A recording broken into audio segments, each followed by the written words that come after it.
आता बातमी लोकसभा निवडणूक निकालाबाबतची। लोकसभा निवडणुकीच्या निकालात काँग्रेसला महाराष्ट्र, बिहार, यूपी मध्ये चमत्काराची आशा आहे। काँग्रेसच्या अंतर्गत अहवालानुसार महाराष्ट्र, बिहार, उत्तर प्रदेशात जनतेचा भरघोस पाठिंबा मिळेल असं काँग्रेसला वाटतंय।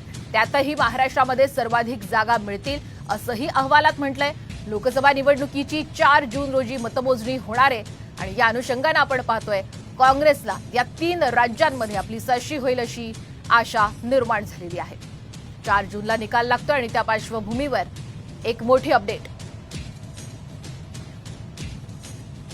काँग्रेसच्या अंतर्गत अहवालात काय नेमकं पाहूयात। महाराष्ट्र, बिहार, यूपी मध्ये जनतेचा भरघोस पाठिंबा मिळेल। महाराष्ट्रामध्ये सर्वाधिक चांगली कामगिरी असेल। महाराष्ट्रामध्ये मित्र पक्षांना सर्वाधिक जागा मिळतील। राजस्थान, कर्नाटक, तेलंगणामध्ये काँग्रेस उत्तम कामगिरी करणार। महाराष्ट्र, बिहार, यूपीमध्ये जनतेचा भरघोस पाठिंबा मिळेल असं काँग्रेसच्या अंतर्गत अहवालात म्हटलेलं आहे।